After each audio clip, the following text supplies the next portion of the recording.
Everyone, I am Janet McHenry, and this workshop today for Writing Wise is called Create an Effective Hook for Your Book.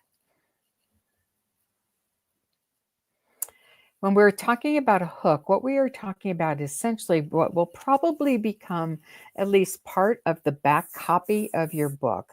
So, one way to learn about how to write a hook effectively is to examine what other successful writers have done with that copy in the back of their book. It is a piece of sales, and a piece of sales material, a piece of marketing kind of material. It is what is going to attract a potential reader for your book. And even before that, a potential editor and a potential agent who could represent you. So, as I've examined and studied a lot of these hooks that I'm going to show you today, I believe that there are 5 basic elements for nonfiction books. And I'm going to talk about, so we're talking about Christian living books, Bible studies, devotional books, gift books, those kind of genres. I'm going to speak to the narrative form, the memoir form toward the end of this presentation. I believe that the first of those 5 basic elements is the problem of the book. You are using salesy kind of copy to help establish, what is the issue? What is the problem? Why would someone pick up this book? What is it that they're suffering with? What do they struggle with? So the problem is laid out initially. And each of these pieces here, how long will this be? I've seen them as short as around 30 words, longer, maybe 60, absolutely no longer than about 100 words for each of these sections. So that's the first. The second would be a statement about how the author discovered something wonderful. So Janet McHenry, when she was suffering from, weight gain and, physical problems, but also wanted to grow closer to God, she fell into the practice of prayer walking. It's that kind of a statement, very succinct. It doesn't have to be drawn out or elaborate, but what did the author actually discover that could address this problem? The third element that you're going to find is what the book actually is offering the reader. So first we have the problem is laid out. Oh, the author discovered something, and now she's written a book, and what's in the book? What will the book actually, how is it presented? What kind of issues will it address? That kind of thing. The fourth thing, what is actually going to be the takeaway for the reader? So what will the reader actually learn by reading this book? What kind of new understanding will she have? What kind of potentially new practices will she be able to develop in her life so that she can, again, overcome the same kind of a problem?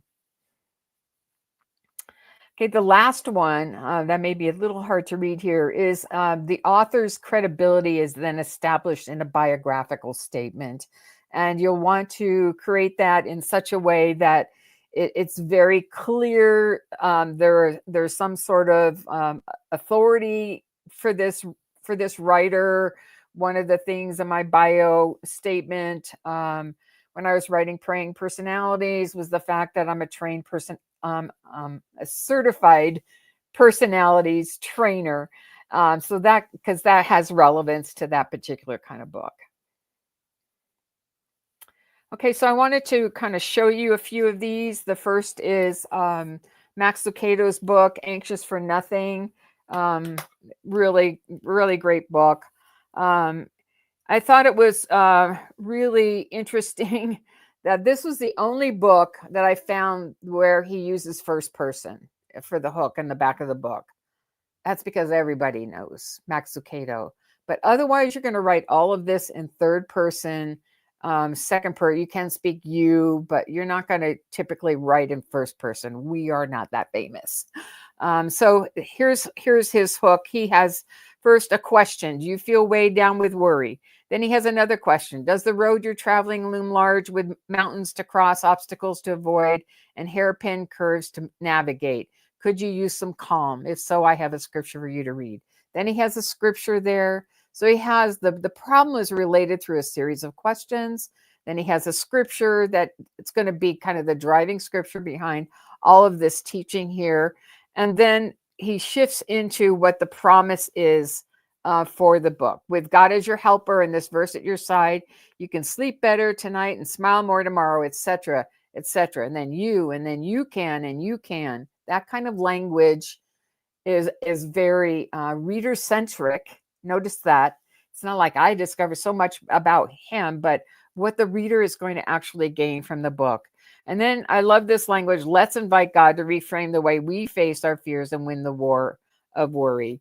And yes, of course, there's a biographical statement from Max at the back, from Max Lucado at the back, but we almost don't even need that. I pulled another one. This is a very successful Lisa TerKeurst book called Uninvited: Living Loved When You Feel Less Than, Left Out, Lonely. I love the implication of the reader felt need in that subtitle, just that itself. So her structure here is she has a quote from the book. That's another thing. You can have a pull-out quote. And then she shifts to what happened with her own experience. So here's the quote: "Rejection steals the best of who I am by reinforcing the worst of what's been said to me. The enemy wants us to feel rejected, left out, lonely, and less than." Those are actually pull-out quotes from her book. And so then we have this section that's like the author's experience. In Uninvited, Lisa shares her own deeply personal experiences of rejection, from the perceived judgment of the perfectly toned woman, one elliptical, over to the incredibly painful childhood abandonment by her father. She leans in to honestly examine the roots of rejection. So you're hearing this, and there's more, but you're hearing this testimonial about what the writer went through, and then what she's overcome. And then there's the shift to the promise. With biblical depth, gut honest vulnerability, and refreshing wit, Lisa will help you stop feeling, change your tendency, know exactly what, overcome. So very strong verbs there, and all those are takeaways for the reader. So then there's a biographical statement there. But so you can hear there's kind of a rhythm for these hooks. And it's kind of, I think it really will be helpful for you to find some books on your shelf that you've admired and you love the writing, and figure out, okay, how did the writer draw these readers in? And that's what we do with the hook. This is another really well done book on the subject of pain. The Hem of His Garment is by Dr. Michelle Bankston, and reaching out to God when pain overwhelms. And she starts with an endorsement at the top. That's another way that you can, set up your back cover. Have an endorsement from a name recognizable person. Just any random person, it's probably not going to be as effective. So there's a quote up, there's an endorsement at the top, and here's the problem laid out. Pain is inevitable. It manifests physically, emotionally, relationally, or spiritually. It follows tragic accidents, great loss, sudden betrayal, etc. Often pain is temporary, but what do you do when it can't? When it isn't? When it won't go away, etc., etc., etc. So problem laid out, and here's the shift to the what the author found. I like to call it what the author found. Drawing on her own experience of chronic pain and her years as a board-certified clinical neuropsychologist, Dr. Michelle Bankston provides countercultural perspective on pain, et cetera, et cetera. Okay. So it's about, 30, 60 words with the problem, 30, 60 words what the author found, and then another development maybe up to as much as 100 words. Do not clog your back cover with lots of tiny print. Try to keep it as succinct as you can, but and just enough to illuminate what will be in the book. Okay. Another really great book, Staying Power, this is by Carol and Jean Kent and Cindy and Dave Lambert, and the subtitle is Building a Stronger Marriage When Life Sends Its Worst. So the setup here is there's a question that leads to the problem. Will the next crisis your marriage faces be its final hour or its finest hour? Nice sticky statement right there. So those those kind of statements up at the top, those sticky statements, really can resonate with readers. Turn of words, clever words, succinct. So then there's the establishment of the problem again, and then there's the shift to staying power, written by two long time couples who have faced numerous crises themselves, can help you learn to handle anger, nurture one another, use new techniques, and much more. So I'm not reading the full bullet lines here, but you're kind of getting the rhythm, hopefully. As you are revealing the takeaways, do not necessarily reveal the process. So what will someone get out of this without, because you don't want them to find all the solutions on your back cover, then they're not going to read the book, right? So you're showing them the promise, the general takeaways from the book without revealing all the how-tos of it, okay? I'm going to shift to the next one. I have more that I can share later if we have time. So what will the language be? It's the point of view is third person. So the author, she. So I speak of myself, Janet McHenry, Carol Kent. Other than that Max Lucado example that I showed you, which I think he can get away with that because he just is so well known and he wants to establish that very personal connection. But the rest of us, we won't do that. So third person, that kind of language, speaking about what the author found. Second person, you speak directly to the reader, potential reader. You can find and you can get this, and that kind of language for that shift when you begin talking about the takeaways of the book. The tone, the language of the hook itself, very salesy in orientation. And I recognize that some of us are going to struggle with this. We just want them to read it, but they don't know if they're going to find value in it unless we sell it to them. And that's just something that we just have to do. We can make it personal. We can make it convincing, by sharing that little bit of testimony in there. What was our struggle? What was Janet's struggle? And then what did she find? Okay. So I think that will be very effective. Okay, then the other thing I wanted to mention also, the overall length of it, keep it succinct. Again, don't give away the process. You don't have to elaborate all the how-tos there. Mistakes that I've seen on, I often can look at a book, I'm like, yeah, she self-published that and it's not very good. When I see that there's not enough information on the back cover, and it just doesn't convince me to even go to the table of contents, or there's just too much, like they just felt they wanted to tell them everything, and so the print is way too small on that back cover. You don't want people to have to you don't want people to have to put their glasses on to read it, okay, in the way that I did. So yeah, have a steady balance there and do some counting, look at some of those books again that you really, really like and take a look at what others have done well. Yes, written first person. That's another mistake that I'll see. So maybe someone's published a memoir and they put everything in first person. They think all the sales copy is also in first person. It's not. So it's just not going to work well. Not going to look professional. Perhaps also the felt need is ignored. Maybe the reader is just, essentially talking about experience. The writer's talking about their own experience. And so you're not establishing a connection in some way with that potential reader. We have to do that. And we have to make it clear what people are actually going to get out of the book, parting with that $16.99 plus tax and shipping. That's a lot to ask someone. Yeah, and so exactly what am I going to get from that book? I'll pick up another one. This is Lynn Rienstra, Sacred Refuge, and it was published by Kriegel. So you'll see. So I want to know, what is the book? Be able to describe what your book is. So she writes, In the pages of Sacred Refuge, you'll meet women, both biblical and present day, who have stared in the face of challenges like homelessness, hunger, life threatening illness, the loss of a child, debilitating sin, life alternating rejection, and ultimately death, yet find Christ to be their enduring refuge. Author Lynn Rienstra invites you to join the sisterhood and learn from these women's fears, mistakes, and triumphs. To enhance your journey, she offers transforming truths, application questions, and a study guide.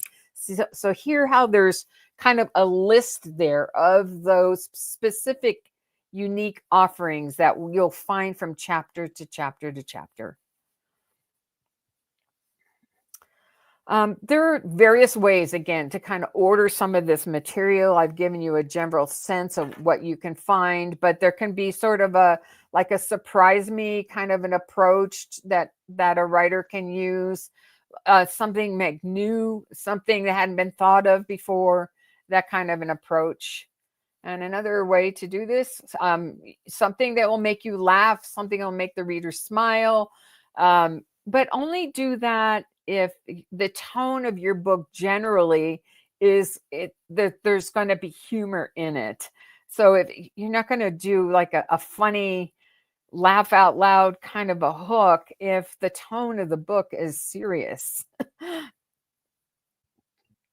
You can offer like a paradox, a contradiction, in terms of what the reader will gain, and we think of the whole idea of contradiction or paradox with the gospel message. So we die to self so that we have more life. I mean, those kinds of statements, if we can uh, include them in our writing in such a way that it makes people think, and it's just it's just an interesting idea to kind of pose. You want to be personal here, but again, thinking that you are writing third person, but you're still going to tell something vulnerable about your personal walk. Some sort of a striking statement of some kind, and I'm going to have some of those that I'm going to share later. I like the idea of using taglines, kind of those sticky statement sorts of expressions that kind of resonate with people and help them to understand that, oh, this book is going to offer something new. And that hopefully that's what happens with our book, is that there is some new information. It's not just a research paper of things that have been rehashed.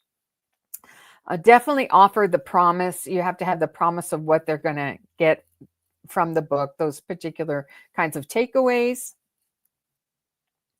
I like this series when you're developing the problem at the beginning of the hook. I like those series of rhetorical questions like, do you want to keep doing the same, have the same practices, habits over and over again, and feel like, that you're always running behind, a series of those kinds of things that can develop the problem. And then they kind of raise kind of an emotional reaction with people, and they're often used in threes. So have the same kind of setup for that. Do you kind of set up for rhetorical questions. I think they're really effective to be able to develop that problem. You can also quote an authority here. Maybe that's going to be someone who's going to write a foreword for your book. Maybe that's someone who has provided an endorsement of some kind. That is super helpful. And there we are. Use endorsements from well-known figures. Yeah, quite a few of these books, as you read them, you're going to find, even on Sandra Dalton Smith's Sacred Rest book, she's got 2 different endorsements as part of the back cover copy of her book. So this is it's a really important kind of skill, because it will help you begin to think of your audience, to think of their particular felt needs, to think of, how to actually draw them to your book. That's why I use this cute little fishing. We're fishing for readers. We use this little fishing art today. You can also, go into your book itself and find some of those expressions, those quotes from the book that are important. They're going to be kind of some important things to begin to remember, and having those, kind of in your memory also work really, really well when you're doing podcasts and other kinds of interviews. Sometimes you can use statistical information as you're developing that problem, or there can be kind of a reference that focuses on the focuses for the felt need. Um, we did that with Prayer Walk, my book. This is the original cover. Ask any Christian woman about her most recent New Year's resolutions, and you'll likely find that exercise regularly and pray more were at the top of her list. So that I did research about that. Like, what are the most popular New Year's resolutions? And I could have used mathematical numbers, but I just chose the word most. So that's kind of, that's beginning to kind of cite the idea that this is a popular problem. Or just use a combination of any of those above that we've mentioned. Okay. Taglines. Yes, I love the use of taglines. The let's see, in the new edition of Prayer Walk, they did that. They're at the back, and they read, "Challenge your body, feed your spirit, change the world." So those are kind of like, that's a series of like a 3-part tagline right there. Think about, you can find them in your book, but maybe just create them. And you'll use them over and over and over again. And they're going to represent the outcome, and not so much the problem, but and not the process, but the outcome of your book. What will someone get from it?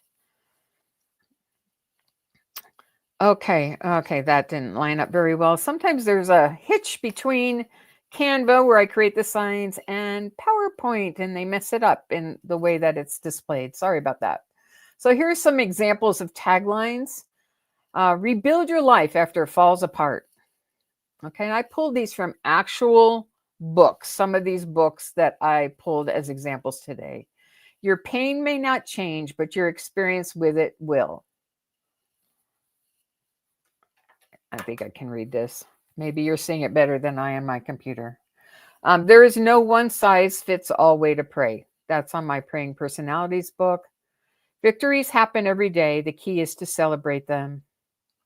Okay, this is from Beth Moore's memoir, The More You Think You Know. I thought that was so clever. Okay, let's look at some other taglines. Even life's most desolate experiences can bring beautiful surprises. Slow down to be with God. To be formed by Jesus requires each of us to become his apprentice. You could keep trying to fit in, or you could rest in where you already fit. Challenge your body, feed your spirit, change the world. That was from my book. Exercise your prayer muscles. That was another tagline from Prayer Walk. Give control back to God and get back to what you enjoy most. Loving your teen. That's from my Prayer Changes Teens book. Pray your way through your day. And that's from my book, Prayer Streaming. So, thinking about those taglines are going to be kind of probably bolder type at the back of the hook, but they give a mental set immediately for what the content will be. Oh, some more. Everything you need to know for life after graduation. Jump joyfully into your daily time with God. That's my Looking Up book. Jesus beckons each of us to undertake a relationship with him. Dream big, pray hard, think long. You can pray with power. Inhale God's word, exhale in prayer, rest in God's love. I think it's good to study these taglines because we can learn how to do them ourselves.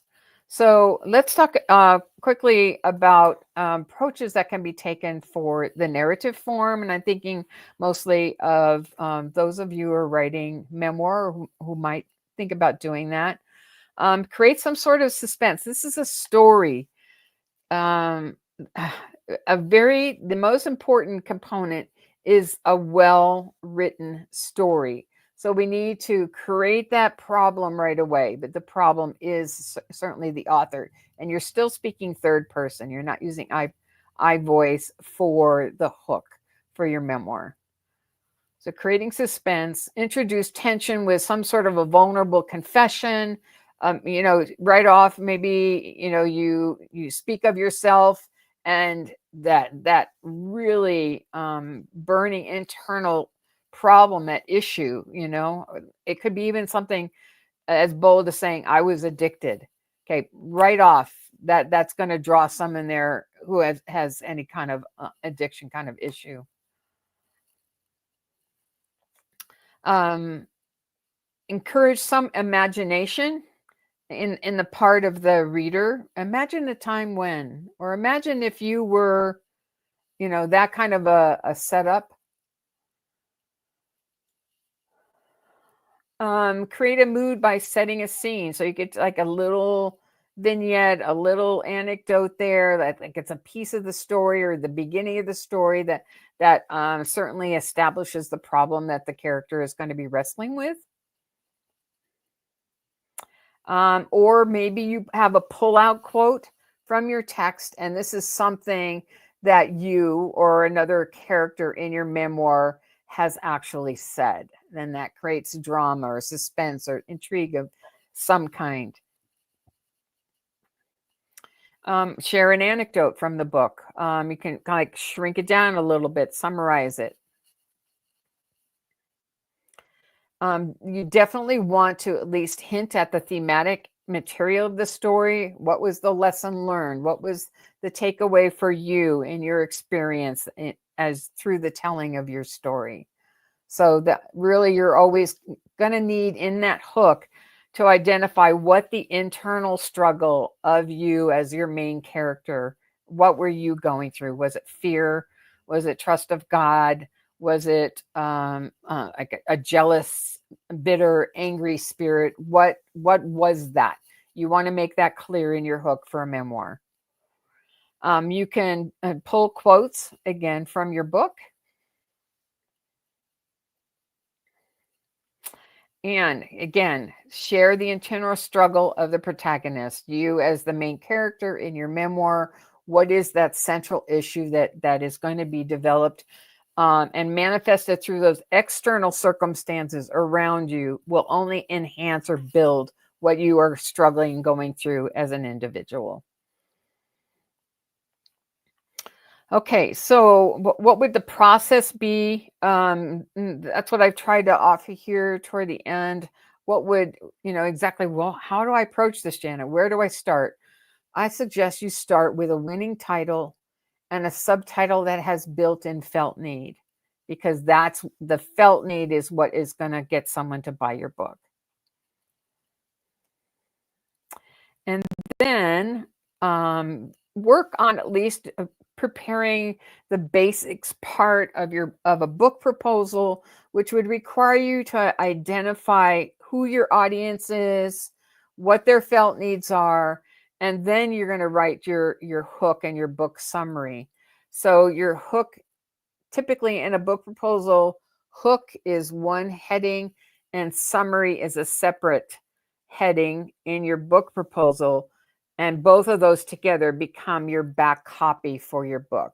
So when I'm speaking today about hook, again, I'm talking about anything that might go in the back cover of your copy, because I believe that is going to be what sells your book.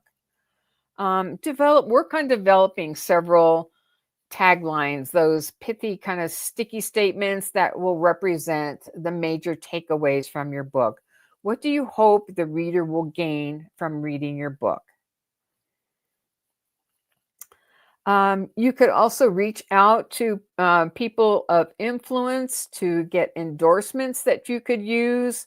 And when you do a permission statement for use of that endorsement, make sure that it includes your ability to use that endorsement in marketing copy and something like the back cover of your book.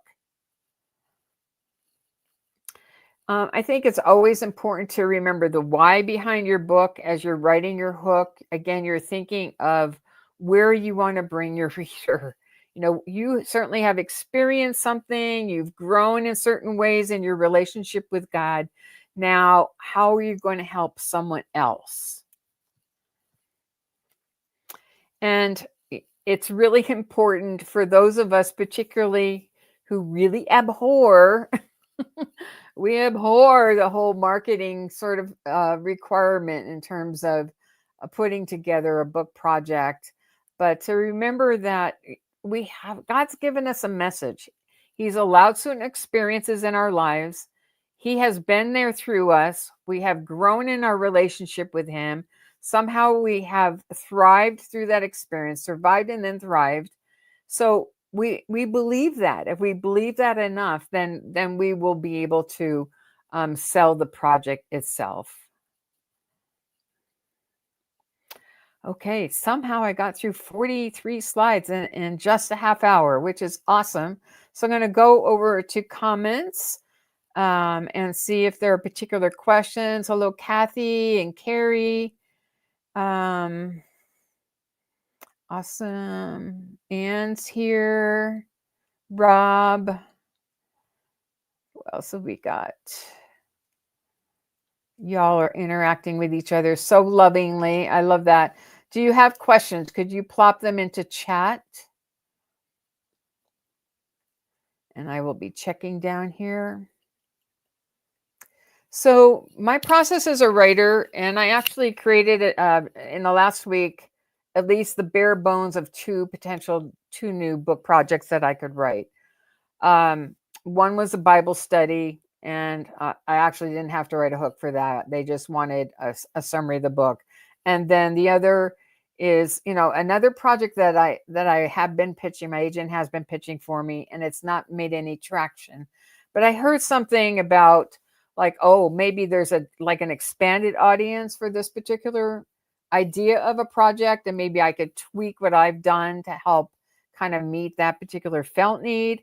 And so what I did was I created a one sheet, and on the one sheet, there is the development of that hook. So that's what I'll do. I'll get a title, a subtitle, and then I put together the bare bones part of a proposal that makes me think about audience. It makes me think about audience felt need, and it makes me create that hook and book summary. So those pieces together, then that's like a basic concept for a book. Start there. So when I at writers conferences or in workshops, I'll say stop writing. You all have heard me say that. Stop writing. What I'm saying is, have you really concepted the book? Have you really put together all those pieces and know where you're going? Because we will hear that expression, just write, just write, just write. And that often comes from those who are writing fiction, those novelist people who are very different than this brain over here. So because they just want to tell their story. But my idea is, let's get the concept cemented really well and understand how to progress an argument for the reader so that it's going to be convincing. Okay. Great to see you. Love that. Yeah. Concept the book. Absolutely. And I don't know, is concept a verb? I don't know. I just made it. Made it a verb. I figure I was an English teacher. I figure the English, I taught the fact that the English language is always evolving, right? It evolved from Old English to Middle English to what we call modern English. And surprisingly, Shakespeare's time, that was modern English. Yeah, you didn't know that. So I figured the language is continuing to evolve. So I make up verbs all the time. Okay, particular questions. Kathy writes, when my book was published, that publisher put the information about the book on the inside front of the book and my bio in the back. Okay, so what happens with hardback books? Often, sometimes what you're going to find is that there are, just a very short summary here, maybe endorsements. This particular memoir, Educated, has a series of endorsements. You're going to find the hook right here on the inside flap of the cover. So educated, and I meant to go through these narratives as well. Educated, so its hook is a 3-paragraph summary that develops the thematic ideas, the general takeaways for the reader, and then the author bio and some endorsements. Beth Moore's memoir, All My Knotted Up Life. What's used as a hook are quotes from the book, a biographical statement, and then this tagline, which I think is brilliant: the more you think you know. Okay, very clever. And then a quote from the book, a pull-out quote, and then sort of a thematic summary there. So you're going to get a lot of information. Kathy Lee Gifford's memoir about traveling in Israel. She has a quote from the Bible. She has the premise of the book and how the book is set up. What are you going to find from chapter to chapter? And then she lays out the promise for the book itself. In Todd and Brooke Tilghman's book, Every Little Win, and he's like small town pastor who won The Voice in 2020. I've referred to this in the past. For the hook for this book, at least the back cover copy, 2 endorsements. There are thematic taglines, a thematic summary of what you're going to get as a takeaway, and then which are kind of listed for you there. Lynn Hartke's memoir. So she the hook itself develops the theme of the book, the problem. There's a little bit of story about her personal experience. So the author learned that. The author went through and the author learned that. If you can remember that, the author went through and the author learned that. Use that kind of as a way to do your personal experience. Then she has the takeaways and then 2 endorsements in her bio. A lot of information on that back cover. And then I pulled Athena Dean Holtz's memoir as well.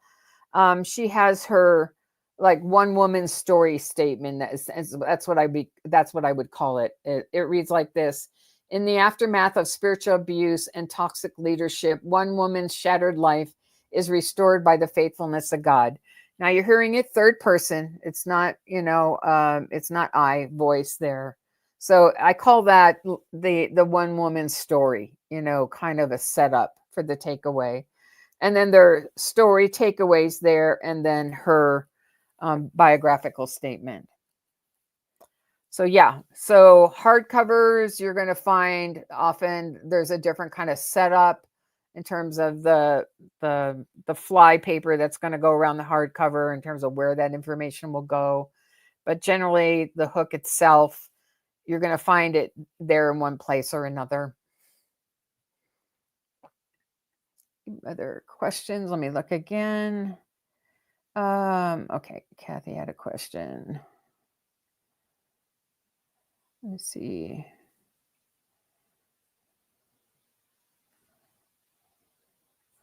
Okay, I answered that one. Rob wrote, when you write a hook for children's book, I imagine it would be for the parents.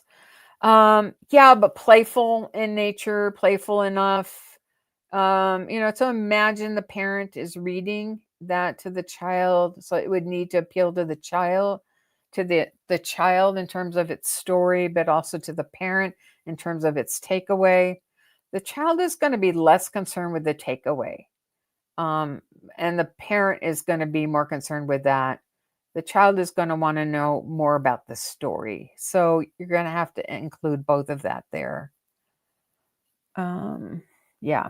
Carrie says, the author went through and the author learned that. Yeah, it's a simple kind of a setup. Okay.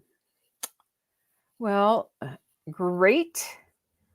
We are, so that was hooks. And I really appreciate Anne suggesting at the Northwest Christian Writers Conference that we talk about these kinds of, how do we title, how do we subtitle, how do we create a hook for our book? Because those are really the foundational pieces. We have to have that nailed down, and then we will have the book's concept, and then we can structure it from that point on. So thank you. I'm always open to subjects that you would like me to teach in regard to writing, just let me know. You can message me. You can write me here at this email, janetmchenry@live.com. Make suggestions there, and I'd be happy to serve you in whatever way that you need. So thanks for being here today. I'm headed off to a playoff baseball game.